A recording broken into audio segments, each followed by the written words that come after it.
But I got into the whole. I mean, I'm a nerd when it comes to that. You know. Man, I'm excited about the projects, man, that we're gonna do. Music. I was telling someone today that I'm going about it in a backwards way. It's like, yeah, my friend who is directing the film, I'm already scoring his film, and there's no footage yet. We haven't even begun production. We're still in the pre-production stages. But I don't know. What do you think? You think we should do 6-minute excerpts? Excerpts. I like the word you made up. Yeah, excerpts. FFX. Yeah, people have short attention spans these days. Yeah, they do. And this guy was telling me, like, he just came back from like Vegas for some big convention, media convention, and that all of the companies from Japan were buying up. They were coming up to him and other people and saying, what were they saying? I can't think it was short footage, short content. They were like, short content? Right. Short content? He's like, short content? Sound bites. Everybody YouTube. wants short content. Instagram, Yeah, well, the Instagram, what is it, Vine? Have you heard of Vine? Sure. So these little video things, and people are subscribing to them. They're buying them, which is nuts. I don't understand that world. Did you read that book, Being Digital, that you have in there on your shelf? Negroponte? Yeah. Nah. Oh, dude. I started. I read that shit in college. That's good. I think there's a follow-up to it. Really? Yeah. That's old now. Yeah, no, it's old. It's like 95, because I read it when I was interning for my dad's company, computer company in college. Mind you, I'm in college. This is my junior year, and I am majoring in finance. I am campaigning for a Republican congressman. I am on Student Government Association. I'm wearing starched shirts and bow ties. I am basically following the whole mold that was considered normalcy for a male coming from Alabama, conservative Montgomery, Alabama, to do. You know what I'm saying? You did something conservative. You were just a certain way. You didn't really. And me being, I don't like to call myself African American for the fact that I just call myself American because I don't. The African part speaks for itself. Yeah, I don't know what the African. I don't know anybody. I mean, I don't know that I'm from. You're not from Africa. I mean, I know I've got dark skin and I'm proud of who I am, physically and everything else that comes along with who I am. But I don't. That whole African thing has got me a little bit baffled. Yeah. A lot of people could take that the wrong way, but it is what it is. You don't need to add. Your Africanism precedes you. You don't really need to add. I mean, I'm not African though. Like, right. I don't know that. I mean, someone tells me this. I don't. Well, this is factual. I know that my family, my ancestors were not slaves. That's something that I know. I'm not saying that people's ancestors were slaves.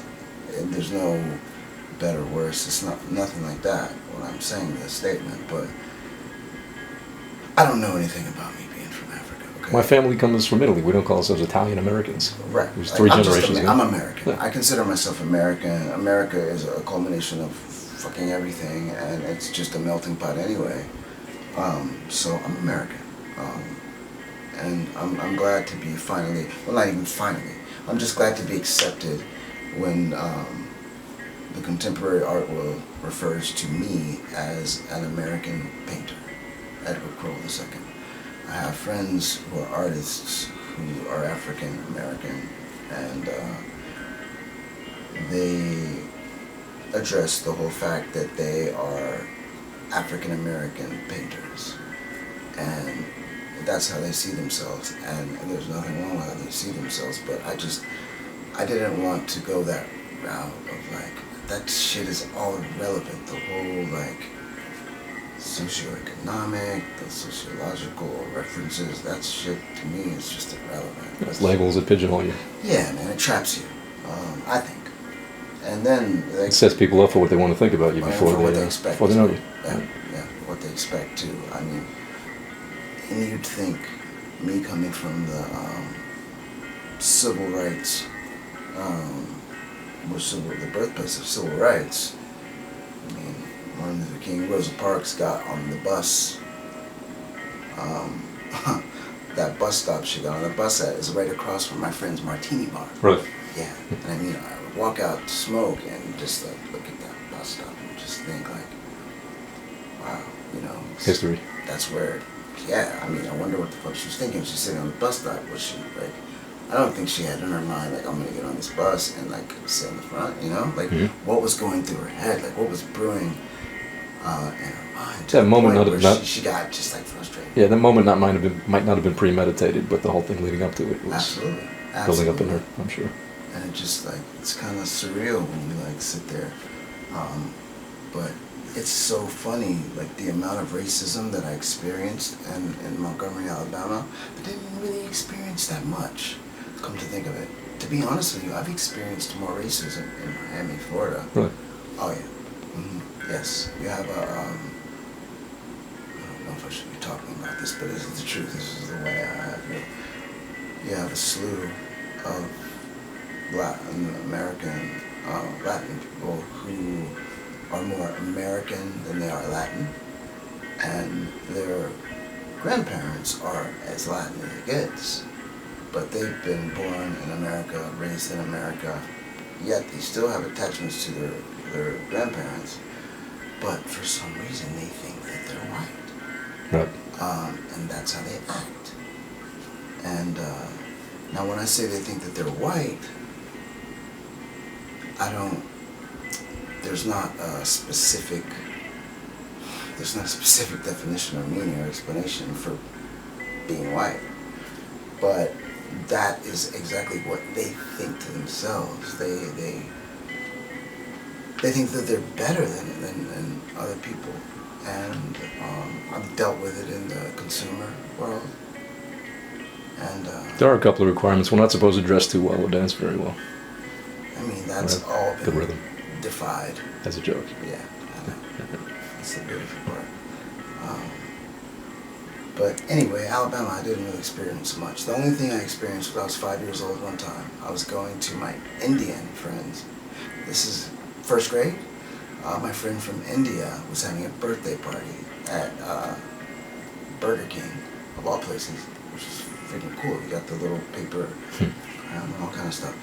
And there was a gentleman who opened the door, and I was behind him, but I was so excited to see all my friends right there. So I'm like, that's all I could think about was getting through those two doors to like kick it with my friends. So I'm like a little first grader running, and the dude opens the door, and I dart in under his arm, and I'm just going, like the door opened for me. I'm like thinking like, go boy, go, go kiddo, go. And this dude kicked my back leg. I tripped. Yeah, and he kicked me on the ground. And this is a like freaking little 5-year-old kid, 60-year-old or 50-year-old guy. And I was so frightened.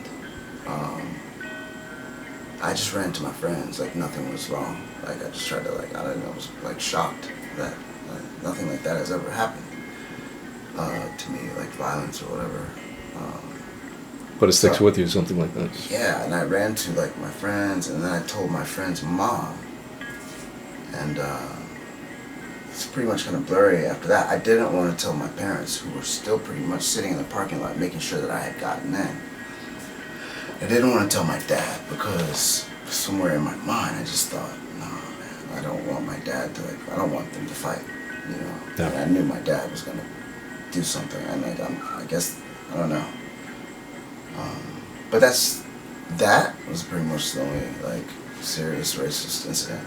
And then me going to like private school and being of a socioeconomic upper class upbringing. For me, in high school, I don't know. I guess there's more white women around me, the majority of the girls. And so, when in Rome, I mean, I love women. Yeah. I don't care what color they are. just love women, all kinds of women. But it just Absolutely. happened to be the majority were white, so I mean, what am I gonna do? Like, sit out on the sidelines and people myself? No. So I'm Wait for a black woman to come by. yeah, the wait. And man, I was tripped out because I was like the taboo entity, you know. The white girls were attracted to me as well, but we couldn't like date in the public eye. You know, so that left me. This is in Alabama? Yeah, in Alabama. Yeah. So I never really had a real relationship until post-college, really. Because I left college in 1996. And that was the first time I left Alabama, moving to LA in 1996. But so no really real relationship in Alabama. But fucking hell, I wouldn't change any of that shit, you know?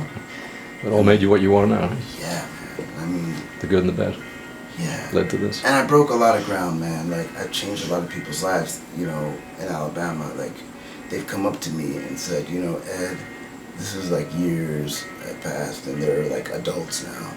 And they say, Ed, you know, I want to thank you because you changed my whole view of how I perceive black people. You know, and he's like, you know, I was taught, you know, we were taught this and that, and like, you know, hanging out with you, like, you defied everything that I've been taught, and like, that's so cool. It's like, I'm just happy that you facilitated, like. Because you don't see yourself as a stereotype, they didn't either. Well, yeah, they just, to me, and they would come up to me, I remember we'd be drunk and like, drinking and like, mind you, my white friends, and I love them to death. They're country and they're simple and conservative and just beautiful souls, man. And they mean well. But back then they would be like, you know, Ed, you're so cool. We love you so much. You're like, what do they say? Like, you're white on the inside. Or no. You're black on the outside, but you're white on the inside. That's one of those thank you, I think. And I mean, that's like offensive as shit to me. Like, I mean, I knew what they meant, and they meant well. Their intentions were good. Right, their intentions were good, but like, they weren't thinking it through. Just was a little, yeah. Like, and I was drunk, man. I wasn't trying to fuck up my buzz, so I didn't really say shit. I just kept it moving. You know, focused on a girl over there, but.